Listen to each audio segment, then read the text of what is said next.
We are sending them to the United States Capitol, where the Biden administration will be able to more immediately address the needs of the people that they are allowing to come across our border. Texas Governor Greg Abbott has a new plan to handle the growing surge of migrants that are entering his state illegally and overwhelming local communities. You see it reported here every day.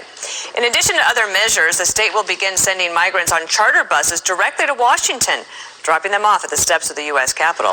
Governor Abbott joins us now from Austin, Texas, and I know that you are incredibly frustrated that the federal government is not doing its job in order to protect the border. You've committed state resources to do that.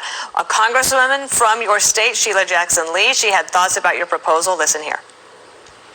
Acts of hysteria and grandstanding, National Guard at the border, to the extent that they're committing suicide. Now announcement of massive buses of migrants that may be coming across, and I think either sending them, I saw the word Washington, I wasn't sure whether they said Washington, D.C. or Washington State. Those are not problem solving. Those are just creating the grand march of hysteria. Tell us more about your plan, and also I understand that there was a press release that was issued later last night that explained that the migrants would have to volunteer to get on a bus to go to Washington, D.C. Is that right?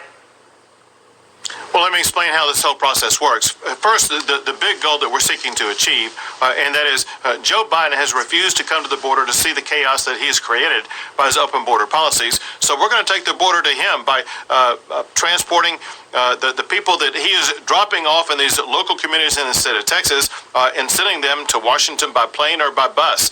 What's happening is there's an increased number of people coming across the border that the federal government, are processing and then letting loose.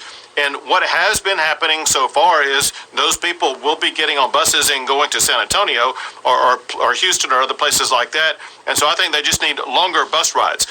With regard to the voluntary component of it, understand this, and that is, Dana, if I were to go to Washington, D.C. And take you and put you on a bus and take you down to the Rio Grande Valley, that would be kidnapping. Same thing applies to anybody who refuses to get onto a bus. That would be kidnapping, even though it would be by a law enforcement agency. So there are laws that have to be followed in this process. That said, I can tell you this. Overnight, there were multiple communities in the Rio Grande Valley that have been in communication with our office asking us to provide buses for them, maybe even planes to provide for them for the movement of these migrants. Listen, these migrants, once they come across the border, it's not as if they want to stay down there in the Rio Grande Valley.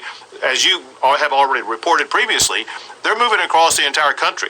As they move across the entire country, what better place for them to go to than the steps of the United States Capitol? They get to see the wonderful Capitol, but also get closer to the people who are making these policies that are allowing people to come across the border illegally. So, Governor, in summary, then, you will make the offer, and it's up to them to say yes or no to get on board that bus. And Bill, here's the deal. This has been happening for weeks, if not months now. So we know the process already works.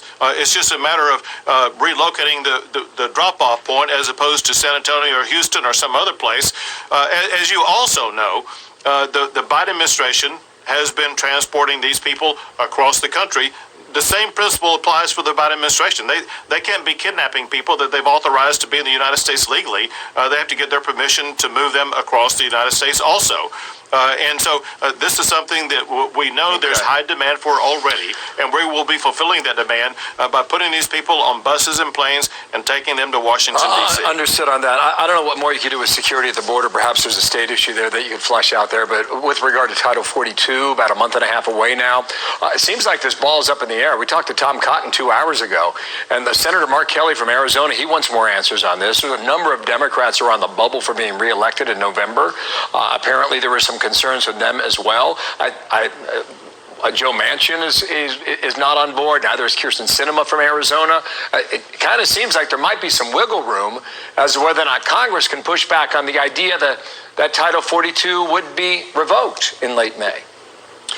Well, you're spot on. Listen, the fact of the matter is this is a bipartisan issue because both Republicans and Democrats realize the chaos the Biden administration has caused, the inhumanity of what the Biden administration has caused. I've heard rumors there may be what's called a discharge petition in the U.S. House of Representatives that would require a vote on this, and you may see the same thing on the Senate side. Listen, everyone realizes, let me give you this astonishing number. According to the Department of Homeland Security, they are expecting, after Title 42 is removed, to have as many as 18,000 people come across the border a day. If you calculate that out on an annual basis, that's going to be more than 5 million people coming across the border illegally every year, and those will be the ones apprehended.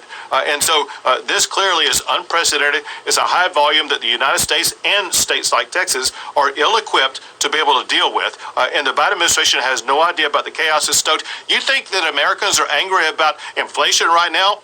Wait till they see the chaos that's going to occur on the border because of Biden's open border policies. And it really hurts those who are trying to go through the process legally because everything else gets backed up. Thank you, Governor Abbott. We appreciate you coming on this morning. Thank you, sir. Thank you all.